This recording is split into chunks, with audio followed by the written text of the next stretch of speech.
everyone, and welcome to the webinar, the Mobicon Academy webinar on planning for e-bikes, steps to make e-bikes a reliable and realistic choice. Be that good afternoon, good morning, good evening from wherever you're tuning in. Happens to be afternoon here in the lovely Delft. Today we're going to be looking at principles on e-bikes and designing for e-bikes as well. And we have a special guest. We have our dear Mary Elbeck calling in from Durham, North Carolina. She's going to be talking about some network decisions and how you can plan for e-bikes, not only in the Dutch context, but also in her context in the United States. And after Mary, we're going to have Helene Buys, and I have her lovely little intro here. Well, first of all, she works for Meixenaar, an architectural firm in the Netherlands, but also based in New York, if I'm not mistaken. Is that true? True, yes, that is true. So they design solutions to help people find their way, wayfinding solutions, which is a rather niche field, but it's quite important, not just for cycling in general, but also for e-bikes, which is even more niche, which is, I find absolutely fascinating. I guess I'll introduce Helene once we get to her presentation, perhaps, and we can talk more about her background and that, and then go straight into her presentation. But first, we're going to start with Mary. Hello, Mary. Hi, Stephen. Thanks so much. Great. You hear me. Wonderful. So tell me, have you ridden an e-bike in the States? Have you tried one out yet? Because for me, I haven't ever tried one. Yes, and it was a fantastic experience. The first time I was in Jackson, Wyoming, which really helped with the hills. And then my mom was also one of the folks who took up e-biking during the pandemic. So I've gotten to try hers. Oh, actually, my dad as well. He recently had surgery, and it's the only kind of bike he can ride now, but he's happy that it's a bike of some kind. Mm-hmm. That's cool. Okay. But I'll let you to it, and as you go along, we'll see how we go. So tell us, planning for e-bikes, how does this work? All right, sounds good. Thanks, Stephen. Well, before I jump in, I'm going to put all my caveats out there. And my first one is that e-bikes are gaining strength as a more common mode. But as they're still gaining strength, there's still not tons of strong research done yet on it. So the ideas and approaches we're presenting here are where we think active transportation planning is going to change, or rather be expanded on to accommodate e-bikes. And then the second one is that planning for e-bikes is a pretty large theme for one webinar. So for this one, we're going to spend about 10 minutes talking about general principles of good network design and sort of thinking about planning for e-bikes on the more regional level. And then I'll pass the mic to Helene, who's going to jump into some of the more specific aspects of it. Yeah, cool.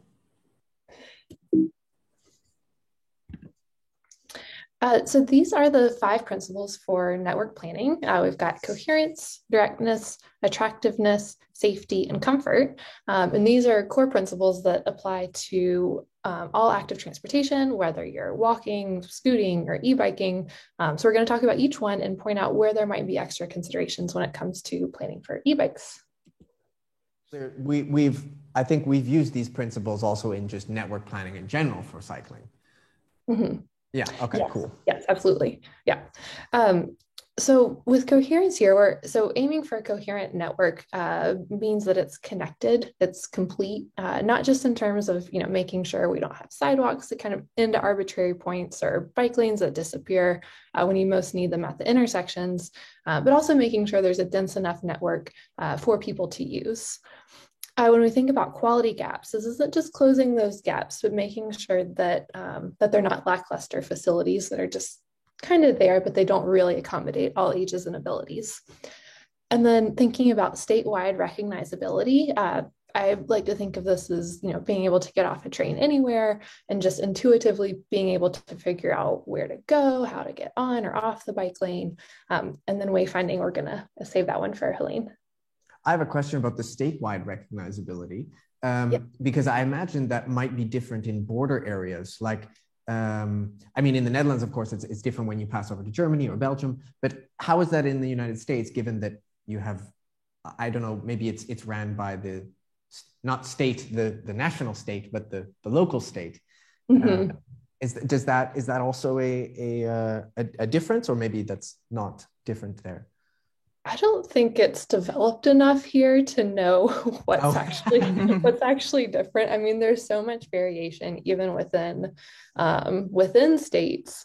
We don't necessarily have those coherent networks statewide, and then to be able to expand them across states. But I know thinking about the bicycle superhighways, at least in Copenhagen, those are the ones I'm more familiar with. Really, they had to really work across municipality lines to make sure they were coherent, even if one cycle route is crossing 11 to 15 different municipalities. Yeah, so not just at state, but also municipal level as well. Mm-hmm. And national, if possible. Yeah.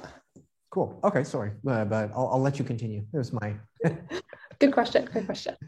Okay, so looking more at coherence, this one I think is a positive example. If you're on a bike lane, you want to continue straight, you do so. If you want to turn left, you just follow your red paving and the white stripe. Pretty intuitive here. So on our next slide, we'll look at an example that we'll say is not coherent. So in this one, it's not really clear what you should do as a cyclist. Or rather, I guess it is clear that you're about to be spit out on the road against oncoming traffic, but it's not clear how you should navigate this space safely. And this principle is the same regardless of whether you're on an e-bike or not. And of coherence where there will be variation between the modes is with wayfinding. And again, we're going to save that one for Helene and how that differs for fast cyclists. So thinking about attractiveness, pleasant surroundings, of course, you're thinking about your built environment at a more human scale, also thinking about the soundscape, not next to anything too loud, a low stress environment. We like to think that people attract more people, and that with good lighting, this is also going to add to a feeling of personal safety. And again, this one is also important for all modes, whether you're on an e-bike or not. So for comfortable network, we want to minimize energy consumption, make riding easy. The e-bike is going to do a lot of that for us. But as noted in our teaser video, 5 ways to make your city more e-bike friendly. Smooth surfaces are particularly important. Minimizing the number of stops is important. We also want to avoid uncomfortable maneuvering, so thinking about sharp turns or unexpected stops or short stops. And this is particularly important with faster speeds and heavier bikes. So with directness, we're thinking about the shortest, most intuitive path. This is also relative directness to other modes. And this principle of relative directness is reflected in the graphic to the right, where ideally the bike is going to have the shortest route as a mode that we want to be encouraging. And motor vehicles would need to, or we want to minimize their time in the urban core. But at the very least, we don't want any more than a 20% detour from the most direct way of getting there. And typically we're going to aim for that detour to be made in favor of more attractive, safe, or comfortable route. Also want to consider grades. Not as important for e-bikes, but very important for other modes of active transportation. And then our gap analysis, again, being in sync with having a coherent network where it's dense enough that regardless of where your destination is, there should be a pretty direct route there. Looking more at directness, traditionally when we plan routes that connect people to their nearest city, we can anticipate that people are going to be willing to travel approximately 7.5 kilometers or 4.75 miles, kind of on the high end to reach their destination. So here in the image, we see there's the strongest connection between points A and points B. And then there's still a connection between B and C, but it's a less strong connection for that longer distance. What we see with the e-bike, though, is that the distance that people are willing to travel nearly doubles to an average of 15 kilometers or approximately 9.5 miles. So now we have this connection not only from A to B and B to C, but also from A to C. So it means that basically it means that trips that used to be too far by bike are now within reach. So last but obviously not least is our principle of safety. And these points largely follow sustainable safety or safe systems approaches. And this is where we want to minimize conflicts, typically between cyclists and motor vehicles, but also between cyclists and pedestrians, particularly at intersections, our weakest link. And if there are conflicts, we want to make sure we're minimizing the outcome of those conflicts.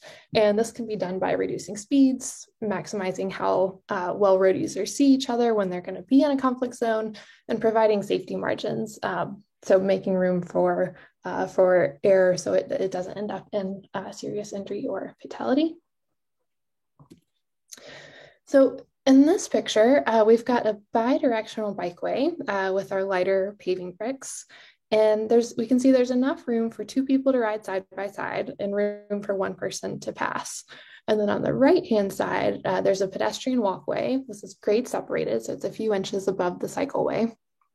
And this picture shows what I would, in our field, I guess, typically call a question of comfort. Although, let's be honest, for much of the area I live in, it's probably a question of luxury to have this much space for cyclists. But as we start introducing faster and heavier bikes to the bikeways, having enough space to be comfortable really edges into a question of safety, because we don't want people maximizing their fast, heavy bikes in the same small spaces as people riding with their kids. So we'll also notice that the surfaces aren't perfectly smooth. This is one way to add in a little bit of traffic calming for faster bikes as they're coming into a more populated area. And so those are sort of an overview of our 5 principles. Before I hand it over, though, I'll talk about trip motivations and our user groups, and then which of each of these 5 principles are most important to them. So these are common trip types or motivations for people to be riding their bike. We've got utilitarian, sport, and leisure. We often divide utilitarian up into travel groups further distinguished by commuters or people running errands or elementary school related trips. But for the purposes of this discussion, we can keep them combined. We don't often talk about sport riders, or at least I don't get to, but that's an important group too, and one that becomes more prevalent as we think about longer distance routes.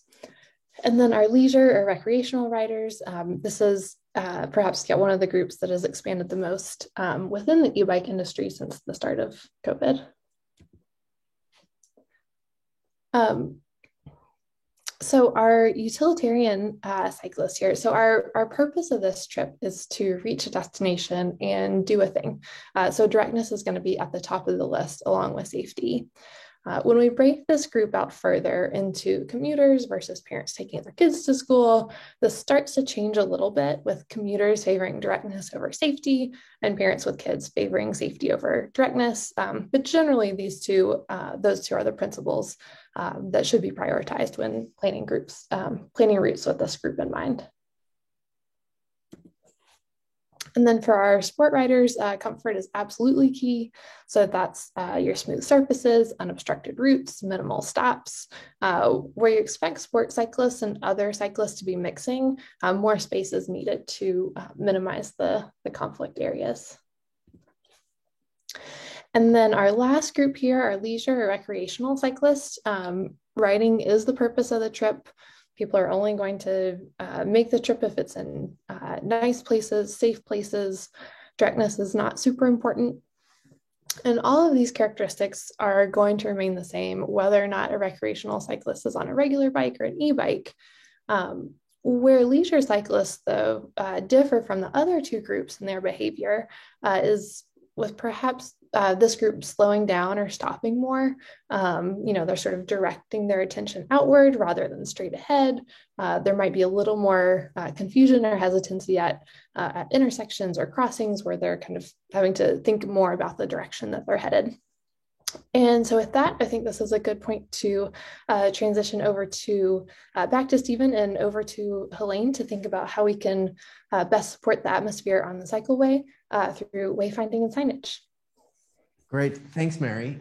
Before we go to Helene, I have one question, or maybe a sort of an aggregated question, is that, given all these principles in mind, which do you think would be sort of like a golden nugget to take away for e-bikes? Because I know that, of course, I remember the graphic you showed was sort of A, B to C, and now you can go A to C. Like, I imagine this has quite large repercussions, I would say effect on network planning. Have you had to, is that being seen at all? Have you had to deal with that? What would you, is that something that you're seeing in your work as well?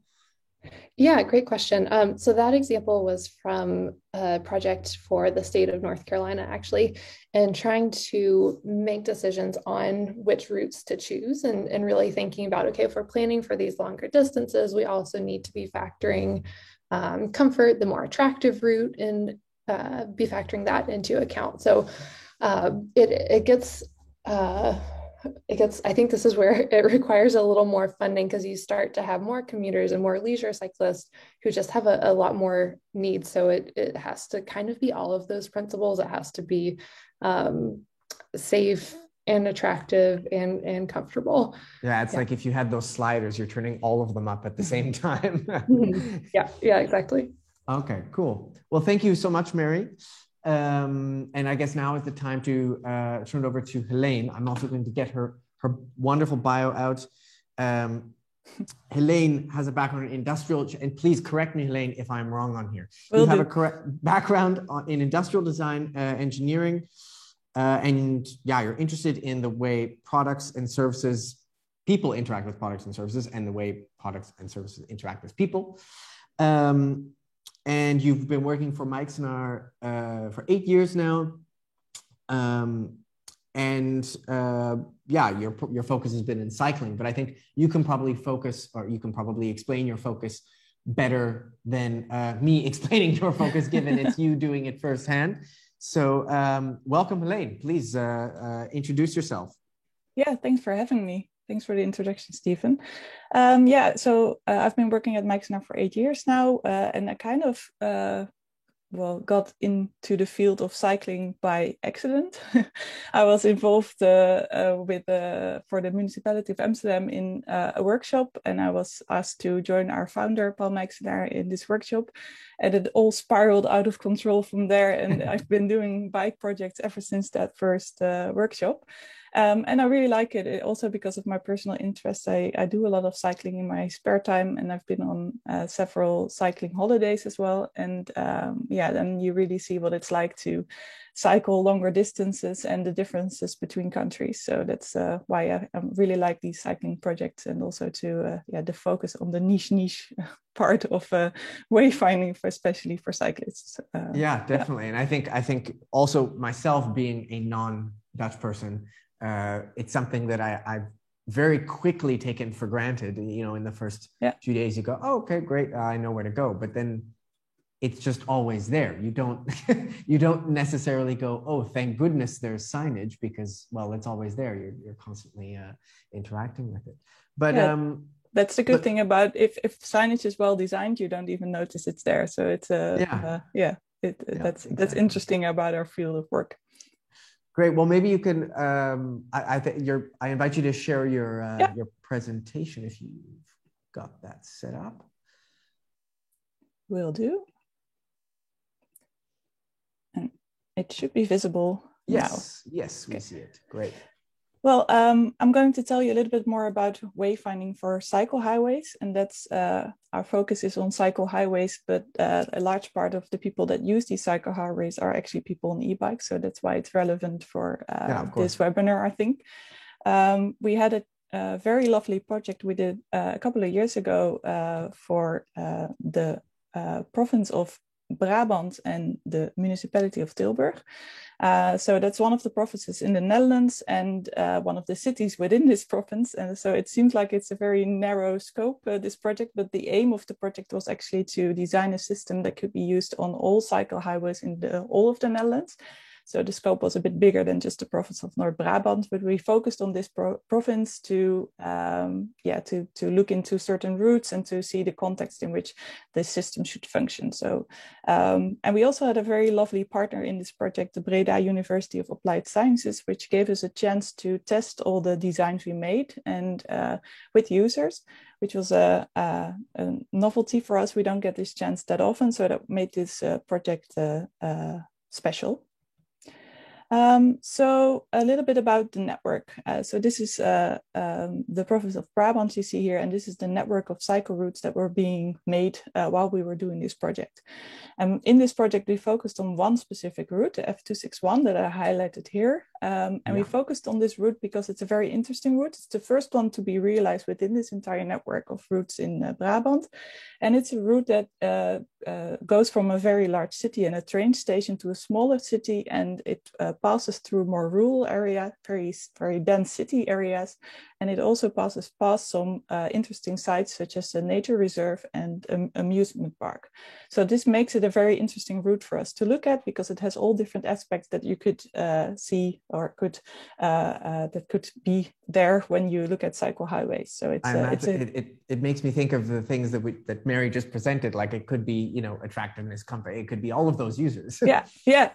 That's why this is a very good example, because if you're designing a system for this route, it means you would design a system that would be applicable to all different kinds of route within this province and even within the Netherlands. So it's a very good demo route for this project. So when I'm talking about stuff we test, it's all on this specific route. That's why I wanted to highlight it. Yeah.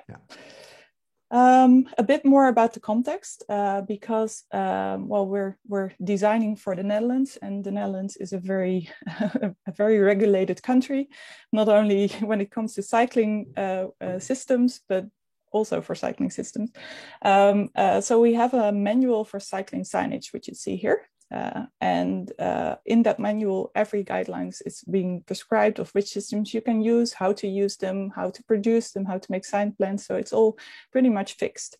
And there's 3 systems that are allowed, which is the red and white system you see here with the finger pointers. It also has some other signs in it, but it's the color combination that's key in this system. And it's used to point people from cities to cities and to interesting sites along the way, such as hospitals or the Efteling in this case, which is an amusement park. Then we have the green and white system you see here, which is a system that is more based on leisure routes, long distance routes.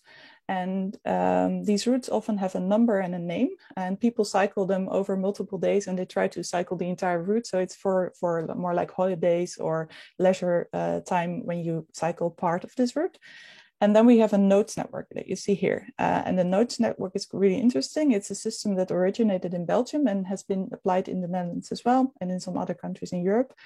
And it's a flexible system that people use to make their own routes. So you cycle from one node with a number to another, and you can make a route via a string of nodes and follow this string of nodes and a string of numbers. And you follow this number from one to the next, and thereby you can make a trip. And what is really good about it is that it's very flexible. So while you're cycling, you can still adapt the route you take and add another number, for instance. So it's a system that is used a lot in the Netherlands, especially for leisure purposes. One other interesting thing to mention is that even we have this manual, and we also have one organization in the Netherlands that makes all the sign plans for these signs. So they are the sole organization who can do this, and every municipality in the Netherlands has to invite them to make the sign plans. It's a strange situation, but it's the way it is. I've interacted with them before. I have, yeah. So that makes it even nicer for us that we got the chance to do this assignment because because of this system and the way it's organized. So that's a bit about the background and the context in which we were working. So how did we do this project? We started off with a kickoff, we did an analysis, and we did a lot of designing and testing in the meantime. And in the end, we ended up with a manual in which all the designs that we made were written down. And I'm going to talk a little bit more about the orange parts of this process, because I think these are particularly interesting. It's a lot too about design and how we evaluated the design with users. So a bit about the context. We looked into target groups for the cycle highways. We experienced this one route that I already mentioned, the F261, and we looked at the current wayfinding system. And the target groups we defined are the same that Mary just presented. So utilitarian cyclist, leisure cyclist, and sport cyclist. And they all use wayfinding systems in different ways. The utilitarian people, they use wayfinding systems mostly the first time they cycle a route, because then they're new and they need to find a way. And they also use it sometimes as confirmation when they cycle a route more often and they want to know, am I still on time? They look at the signage system to see, okay, it's this much kilometers still and I'm on time, I will be fine. So they're not heavy users of wayfinding systems. Then there's the sport cyclist, also a very interesting group, because they travel at such high speeds and they don't want to stop along the way. They tend to use personal wayfinding systems. So they have computers on their phone or computers on their bike that show the route they need to follow. And they also, like Mary said, they cycle a lot of routes that they already know. So it's the same route every week, for instance. So this group is interested. They use other wayfinding systems more than the wayfinding systems we were going to design. So for us, the most interesting group in this project is the leisure group, because these are the people that have time on their hand and they can change the route while they cycle, or they can get inspiration from the wayfinding system and see which other routes there are or what is nice to see in the surroundings. So we focused a lot on them in this project, but still try to design something that could be useful for the other target groups as well. Okay, yeah. So when we were cycling the F261, we were looking at natural wayfinding and legibility. That was also one of the assignments from our clients, to not only look at how signage could help, but also what you could change in the surroundings to make a route better legible and wayfinding natural. And it's actually the same as the coherence part that Mary just talked about. So it's the clues that the surroundings and the road give you about the continuation of your route. And on this slide, you see some examples of good and bad natural wayfinding. So on the top left, you see a situation where the road is just straight on. There are no crossings, and the trees also highlight where you have to cycle. Yeah. So it's a very good natural wayfinding. There, you effectively don't have anywhere else. You have no choice, so it's pretty easy. On the top right, it's a different story, because this is a situation on the route where you actually have to go straight on, but the bigger route goes to the left, and you kind of have to make like a swirl and go straight on. So it's a situation where the surroundings give you different clues than the route actually goes to. So it's a situation where natural wayfinding isn't good, and these are the situations we are looking for where signage systems are needed to tell you more and to point you in the right direction. And another interesting thing is on the bottom here, these are the situations in the same route, and the coherence here is pretty bad as well. So this is a situation actually where you cross borders from one municipality to the other, and you see that the rules for priority are different. So in one municipality, you are prioritized above cars, and in the other, you aren't. And this is very hard for people to grasp, and also to make a route feel like a whole. This is a this is a downside. This won't help. And I guess especially when you have a route that's, you know, a few blocks away, and then you're in a different municipality with entirely different rules. Yeah, that's true. Yeah, so and you are not notified that it changes. So if you're used to one situation and you go to the next, it's quite interesting what will happen, and it can even lead to dangerous situations. So as you can see, when we are cycling this route, you can see that there's a lot of situations where you feel like, okay, natural wayfinding and legibility of the route isn't very good, so you need something else. And that's where wayfinding can play an important role. So this is what some of our findings. We also evaluated the current wayfinding system, the one that I already showed previously. And we found out that it's actually really unsuitable for fast cyclists. So for people who cycle for leisure, but on a fast pace, or have an e-bike or speed pedelec, this system just doesn't work. And why is that? Because it's finger pointed. So it means that these signs are placed at the decision point. So you can read it a little bit up front, but actually information comes quite late. It's already at the point where you need to make a decision and turn left or go straight on. And the other thing is that because it's a system of finger pointers, a lot of the information is placed parallel to your line of sight. So you will never see it unless you actively look at the decision point to the left or the right and see where the information is placed. Another thing is that you can see at the top one here, the information can be quite small because there's a system of... Yeah, I can't even read it from where I'm sitting. I know, that's why I zoomed in. So this is I think it's a bad design decision, but there's a grid to this system, but sometimes they just don't use it, and the text becomes smaller and smaller to make it fit on a sign. And that's I don't think it's a good way to design a sign system. So this text would never be readable for people unless they stop, which could actually lead to dangerous situations as well. Yeah, actually, I can recognize that myself cycling. If going from, let's say, more rural areas, and then you have to go, hold on a second. You often might even have to pull over off stop. Stop and let other people go by in order to navigate properly. Yeah, and this problem becomes even bigger the faster the people cycle. And the final thing is that because it's finger pointers and you have some of the signs that are hanging over the road. It's actually, they're placed quite high above the ground. Otherwise, you would be able to either hit them with your hand or even bump your head, which would be not a very good such a situation. But it also means that the system, the information is placed not really in the line of sight, because the faster people cycle, the more they look downwards, because the ground becomes very important for them to see if there's bumps, if there's holes in the road. So they're looking down a lot of the time. So this information, they would just miss this information because it would be too high up for them. So a lot of the points in the signage system just don't make it applicable and well suited to fast cyclists. So what did we do? What did we change? One of the starting points is that we decided to focus on fast cyclists and treat them more like cars.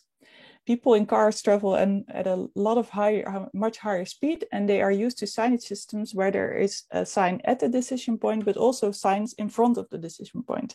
Mm-hmm. And this makes sense to do this for fast cyclists as well. So before they reach a crossing, they can already see the information, read it, process it, and also make a decision sometimes to go to the left of the lane or the right of the lane. It's like you're on the highways, exit, coming, get to the left lane. Yeah. Exactly. So that is one of the main things that we changed in the signage system we designed compared to the ones that are there now. We try to utilize the ground. That has to do with what I just said, that people look down, and it's a hard thing to do, because at the same time, when you put stuff on the ground, it often means that it will become slippery. So fast cyclists don't usually like it, because they can, especially with narrow tires, they can just go down. So we're trying to see if we can utilize the ground, but in a safe way and in a good way for them. So there you will see some designs that are I'm curious what that ends up looking like. And we want to give information about the surroundings. You see that the system that is there right now, it's quite dry. It kind of points you from one city to the next, and then it's very functional information about hospitals and not much else. So we want to entice people to go to different routes to see what the surroundings has to offer. So we're trying to give a bit more information about that. So these are the starting points for our design. We designed 4 different concepts, and I will show you the two of them that the province really liked and that we tested in the rest of this project.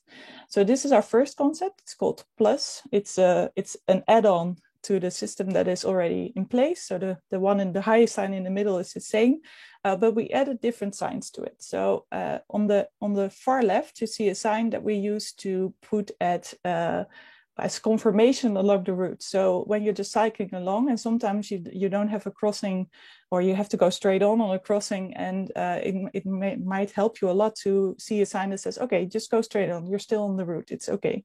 And that's this left sign. Then we have signs that we put as in front of crossing, so they give a bit more information about other routes and if you have to go left or right. So it's like the car sign I just talked about. Mm-hmm. These are the ground markings, and we're placing them on the ground, but a lot to the right. So a lot to the right, almost in the gutter of the bike path. And we're using this one to make a pattern in front of a crossing. So it also helps you to see, okay, there's the decision coming up, and you have to go to the right in a bit. So we're using this one for that purpose. And so if you were, let's say you had that arrow, but you had to turn left, would it still be shown on the right? Yeah, it would still be shown on the right to make it safe. Yeah. Gotcha. And then we have a final sign that it's more network information. So you can see you're on this route and there's other routes connecting. And so there's a whole network that you can utilize to help people learn more about this network of cycle highways. So it's still a very basic signage system, but it offers a bit more than what is there already. And it caters more to fast cyclists than what is already there. And I just noticed that it's at least in your diagram, it's at head height of the average cyclist, and that's for reasons of line of sight, I assume? Or? Yeah, true. Yeah. Okay. And because we want to place these signs as well next to the cycle lane and in front of crossings, we can lower the signs. That's an option because there's no risk of cycling hitting it. So the reason is that it's more visible. This is what it looked like when we place these signs in real life. So you can see what it's like when it's real and not just a design sketch.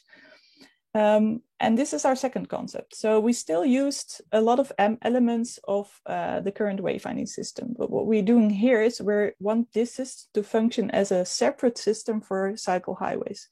So we're keeping the finger pointers, but we put this signage system next to it, and we say, okay, this is a signage system especially for fast cyclists and for cycle highways. And that's why we still use the red and white that people are really used to in the Netherlands, but we are introducing this fast cycle bicycle, and we're kind of branding every sign with this fast bicycle, and that means this is for fast cyclists and cycle highways. Logically, yeah. And what we also are doing is that we're shaping the signs. So we're shaping the signs in an arrow point. And so the sign shape itself already points you in the right direction. And this helps from a longer distance. You will see the shape, but not be able to read it. So you will know from the shape, I have to go to the right, or I have to go straight on. Gotcha. So you could from a long further distance say, okay, well, this sign is pointing right, but I can't read it yet. And then once you're closer, you don't have to pay attention both to the direction and to the text panel. Yeah, and also we are really highlighting the route number you're on. So this text, the F261, will be readable from a far more back than other information on the sign. So that also helps.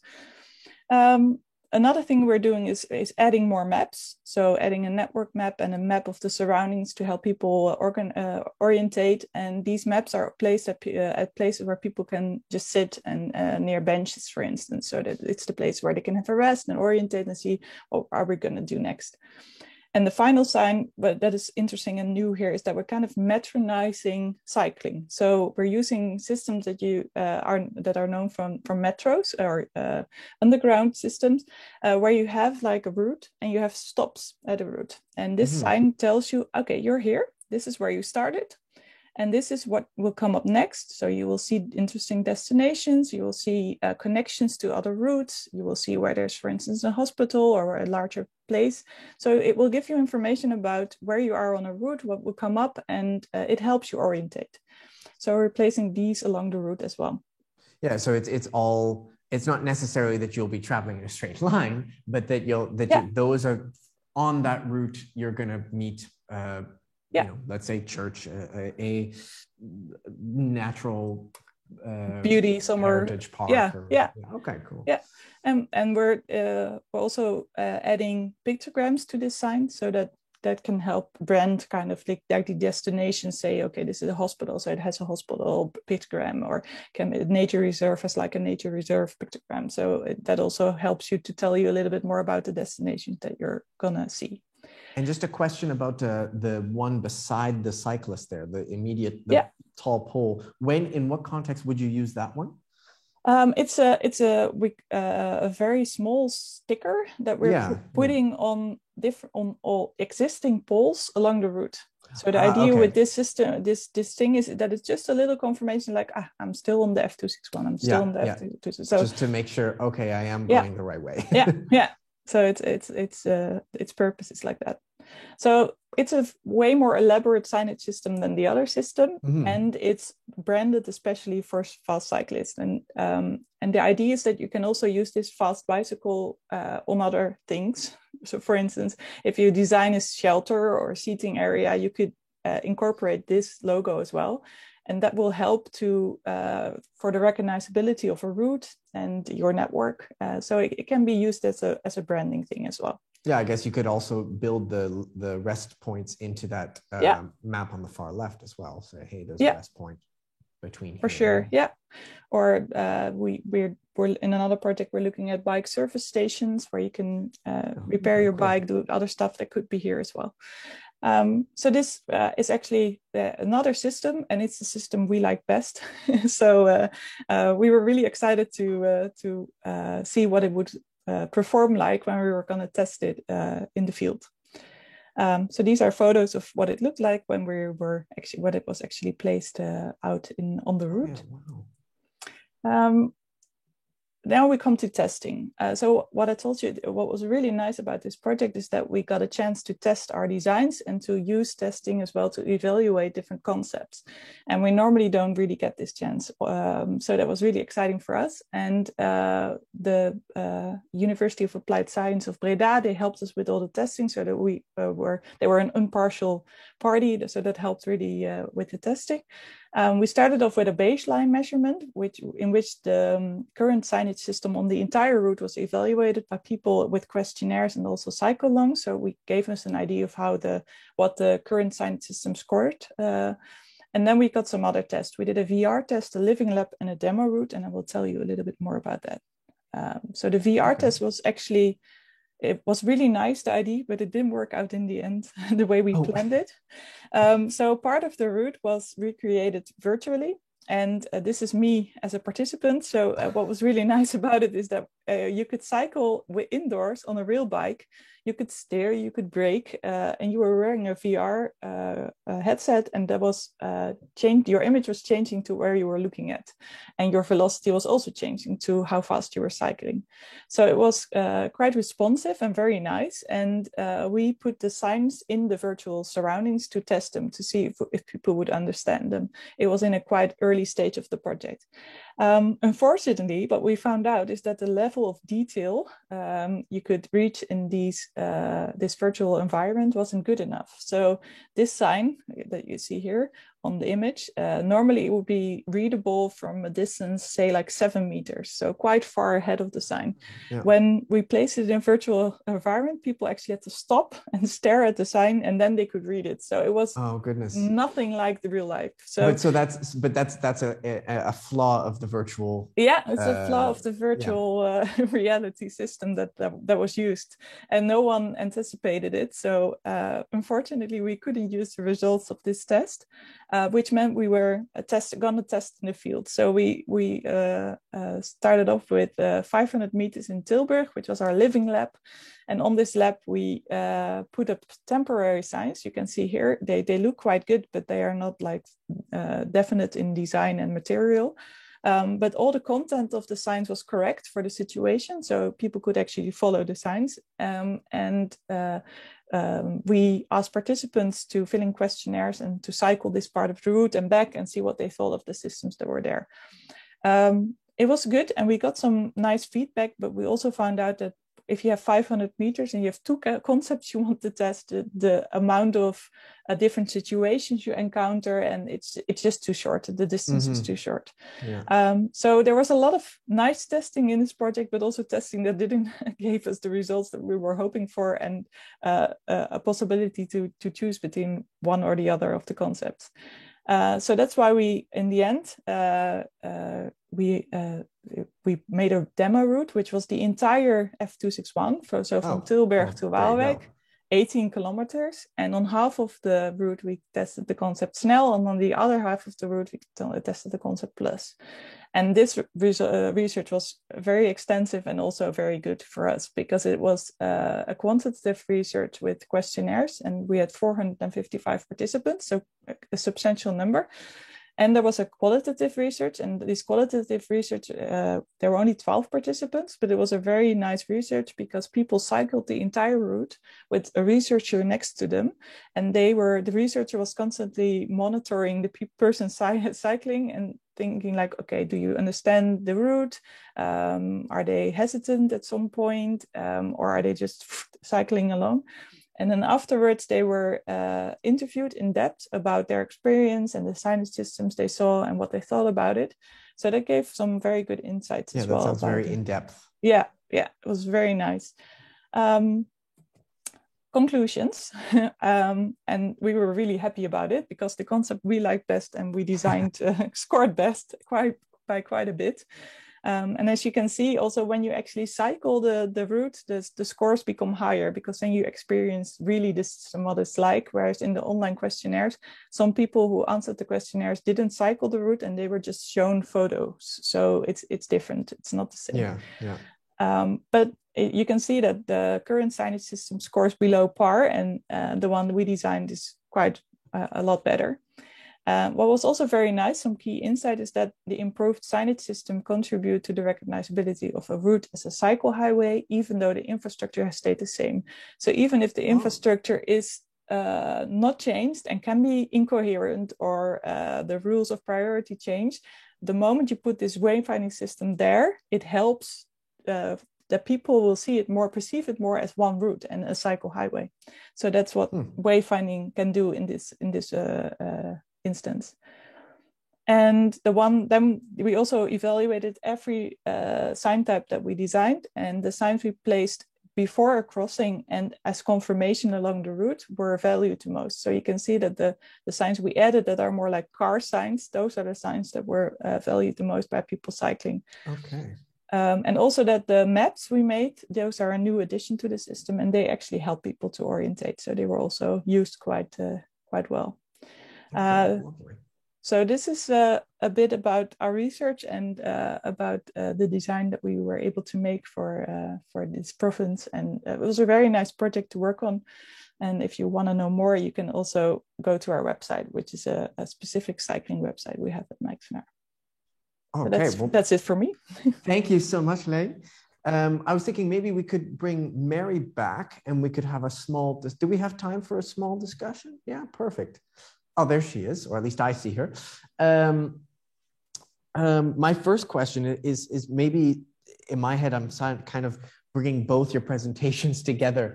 And I think of the user groups, because at least for long distances, I imagine there's not only the leisure users, but also the, let's say, someone going to work. If you have an e-bike or a speed pedelec and you're going a further distance, there's also, at some point, they'll know the route, but at the beginning, they would have to navigate. How do you, and I think I also reach out to Mary for this, how she thinks it would be, but also from the wayfinding perspective, how do you guys think that would work? Please, one of you take the floor. You can. Mary, do you want to go first? Well, I was going to say either Helene, if you want to start, or if Stephen, I'm not totally sure I understood your question. Would you mind? Sure, sorry. Asking again? So maybe like the question is because of course Mary, you're designing networks. I mean, you're not a wayfinding specialist per se, but in the network aspect, when getting people to navigate, what would be the biggest difference not in necessarily the wayfinding, but the network design between because we're talking about e-bikes, between a leisurely e-bike user and someone who's using an e-bike to, say, get to work in the morning or navigate to their such and such an activity. What do you think would be the biggest difference? Yeah, well, I think the biggest difference for those two riders would be thinking about the route, having the most direct route as sort of a baseline for your commuter group, versus then having, maybe at some of the metro type wayfinding with some offshoots for points of interest for your leisurely riders. Could be an option. I was also thinking a lot about school children who are just at that age where they're starting to bike to school on their own, and how important that wayfinding would be for them as well, where they are in that sort of utilitarian commuter group because it's the same route, but they're still building their confidence. And so how much that wayfinding would help parents and teachers feel better, as well as the kids who are kind of going out on their own for the first few months. Yeah, I'm curious actually, and maybe that's a good segue to Helene. Helene, what would you say is the biggest difference, and also on the young people comment that Mary had just made? Yeah, I think these utilitarian cyclists, they can use when they cycle for the first time, they can use the wayfinding system as well, and especially for a big part of their route, but not until the end probably, because these wayfinding systems, they tend to direct people from one place to the other and to points of interest along the route, but not to specific destinations that people, utilitarian cyclists, often search for, such as a company or a school. Those will never be destinations that are actively pointed at on wayfinding systems, because you have to make choices of you have to keep the information compact, and the number of destinations you can point to is quite limited. Otherwise, it becomes a very complicated wayfinding. Most people will know the examples, for instance, of Italy, small villages where they point to every single store and company that is there within this village, and you get like these trees of signs that are unreadable. There's also in traveling, sometimes people do it just for fun to show like, oh well, Russia is that way. Those types of signs. So I think you can follow the wayfinding system and these signs up to a certain point. So for instance, if you look at school children, it could be that their route, their parents can say, okay, you follow the route to Waalwijk, and then at some point your school will be next to the route, so then the wayfinding system will work.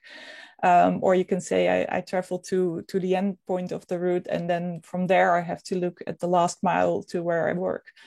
So I think they can be used for a part of the route, and the other part you have to figure out yourself and use other means, such as a digital wayfinding tools as Google Maps, or your parent cycles along with you for the first time, and then afterwards you feel more confident to do the trip by yourself. So I see a role for wayfinding, but a smaller one than for leisure purposes. Yeah, well, it sounds like it can be used as a tool for the utilitarian purpose as well, but it's not, an end. It's not the end in itself. Yeah. Cool. Okay.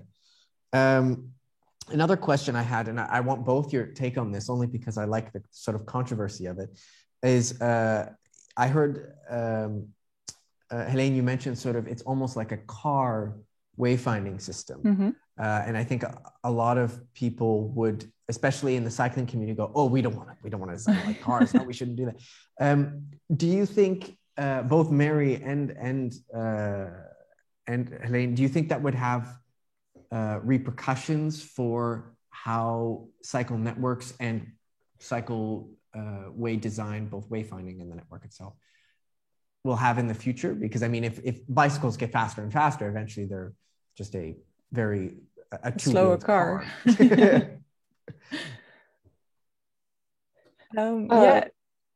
So I'll go first. When looking at wayfinding, it's what I find very interesting is that these cycle highways that we worked on, they are often designed as a means to get people from the car to the bike.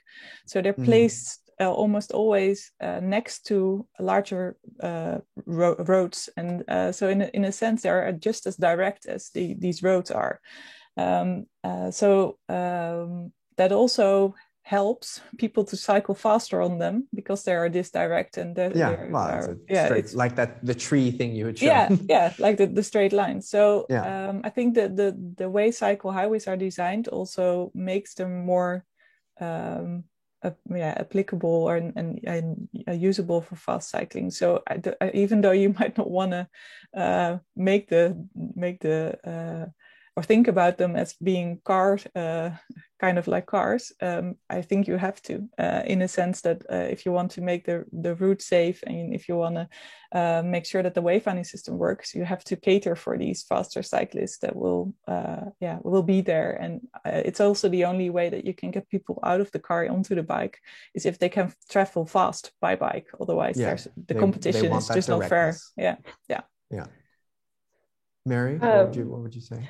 Yeah, no, I would agree with that. I think there's a reason the motor vehicles are so ubiquitous because we've done a fantastic job planning for them, and so it would be great to sort of adopt some of what's worked so well for them to help encourage more cycling.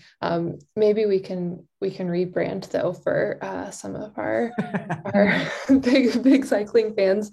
I also think that's maybe more where these longer distance routes and the regional level thinking come into play. And then as you get into more built up areas, thinking about this would have to be a whole nother webinar, but thinking about traffic calming for cycling and how you take a mode that you want to be fast, the e-bikes connecting those longer distances, and how you then get them to slow down for those safer streets where you've got a lot more people cycling and walking. Yeah, like the actual design elements that would do that. Mm-hmm.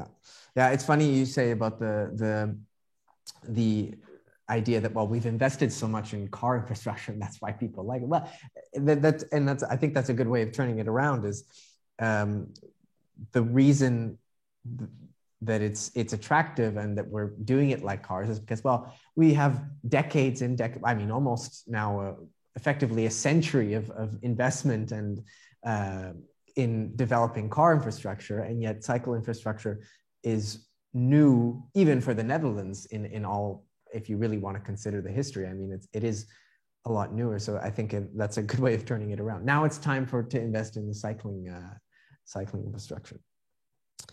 I guess I have two more questions, and then I think I'll just also open up if maybe Mary or Elaine, you have questions for each other. My next question is: how would any of these design aspects, both in wayfinding and network, differ by different user groups? So let's say like gender, age. Of course, we did divide it among sport, utility, but of course you can divide till the cows come home. You can really make really small divisions. But are there certain things, let's say, gender versus age, that would differ, you guys think, or is this sort of a universal? Does this work universally? I would say that it very much could differ, but that's where we try to take the all ages and abilities approach, where finding something that will at least work for our most vulnerable road users, and then our stronger road users can adapt to that. Yeah, that makes sense. How about you, Helene, on wayfinding?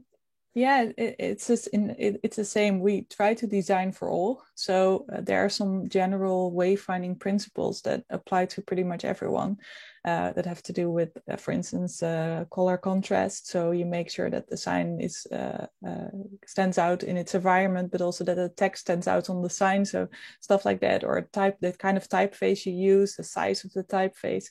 So all these things are applicable to all, because there are just general rules for wayfinding that have been tested and tried and tested over and over again.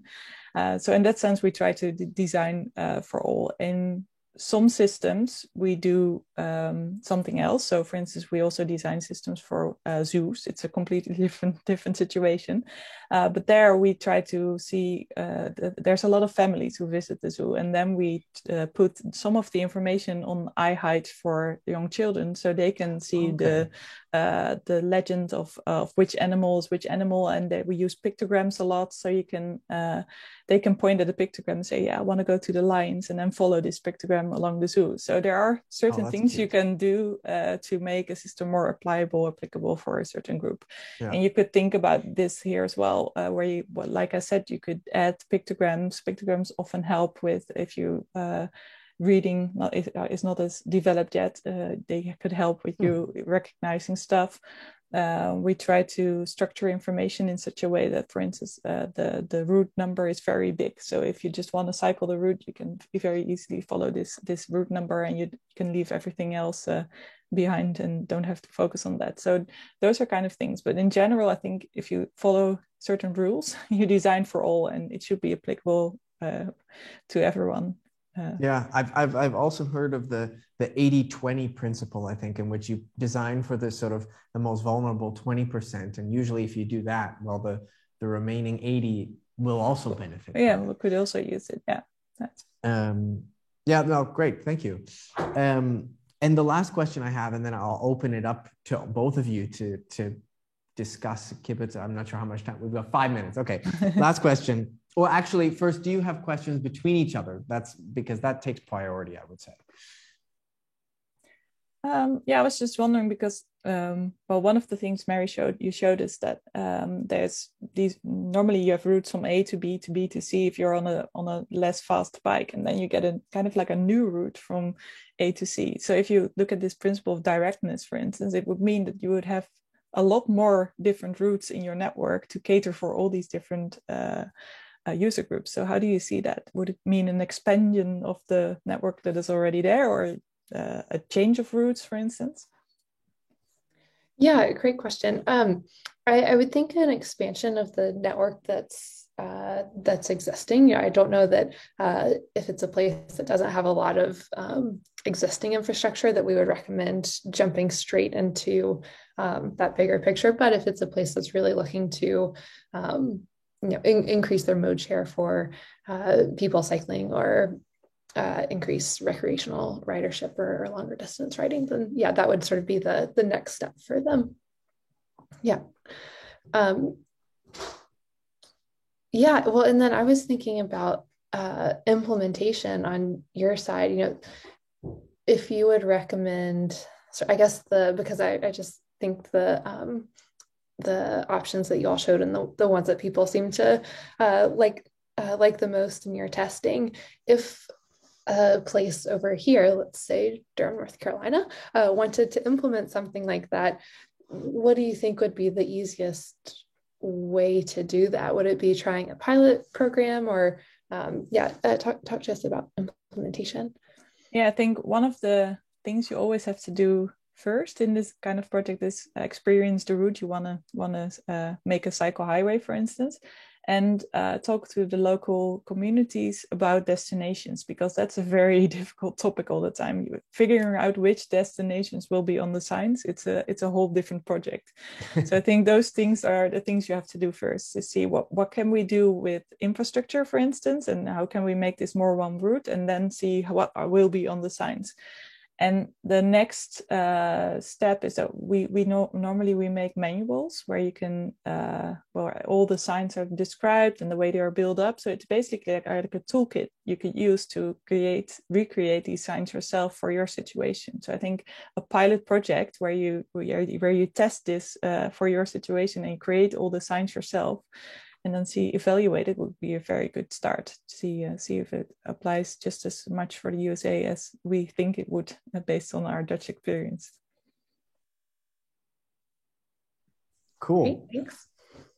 Awesome. Well, I think I'm not sure we have that much time left. 2 minutes.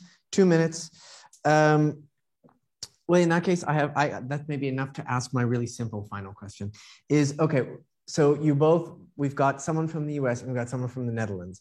I'm curious, person from the United States, Mary, of course, when you've been to the Netherlands, what's the first thing you notice in wayfinding when you go to the Netherlands?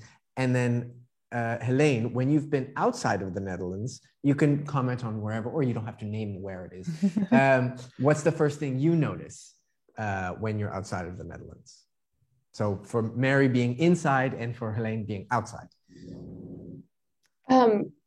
I guess just that there is wayfinding would be the starting point, which is really nice. I did a tour through the countryside.